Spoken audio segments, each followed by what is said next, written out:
Where were you? You were born in the States, right? No, I was born in Yemen. Actually. You were born in Yemen. Yes. When did you come here? I was like 15 when I came. Oh wow. Yeah. Okay. Born in Yemen, lived in Ethiopia as well, and then came here.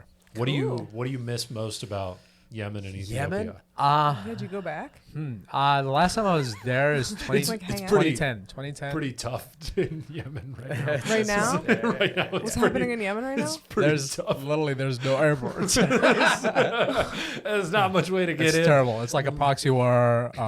There's a civil war. There's the Houthis are kind of one of the worst humanitarian crises. Yeah. Diseases. You can only get in via camel. Taliban. God, I've been paying attention to ISIS, so many things. all this stuff. Yeah. But not.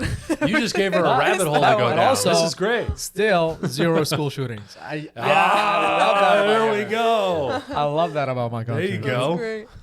We have like literally the second most guns per capita after Yeah. America, and no school shootings. Why would you point a gun at your own people when there's so many other people you could point a gun That's at? true. Yeah. This is what I'm saying. Wait, why do you think U.S. that? needs more enemies. I have a theory to it. I would love to know. My Yeah. theory is it's like when I went to public school there, and they're really rough. Like the teachers are rough, so you get beat up by like the students, the teachers, and like there's a saying when they drop you off for the first time at school, the parents will tell the teacher, "You can have the meat, leave me the bones." Ooh. I know.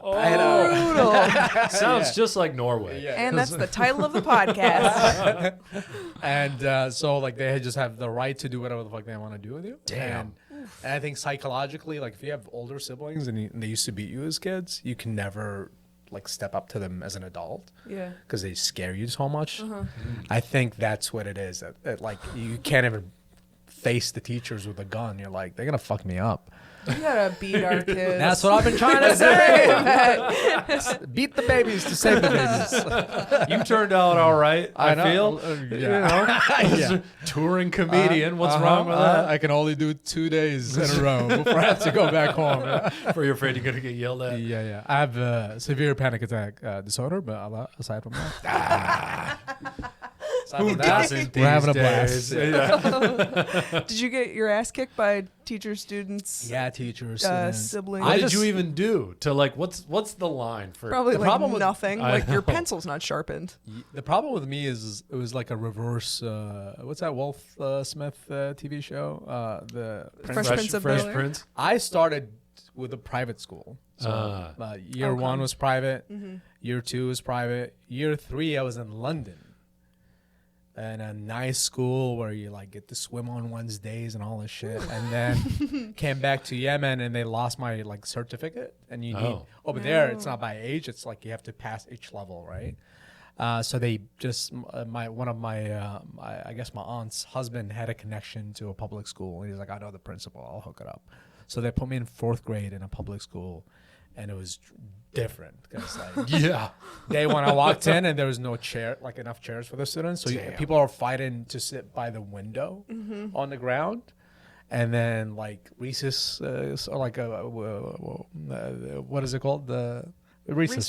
Yeah, recess. Recess happens and they're like spit war, and they start like spitting at each other. That was a game they played. I was like, this is disgusting, man. And then I remember a female teacher walked in. I was like, finally, she's going to be gentle. And she beat the shit out of me.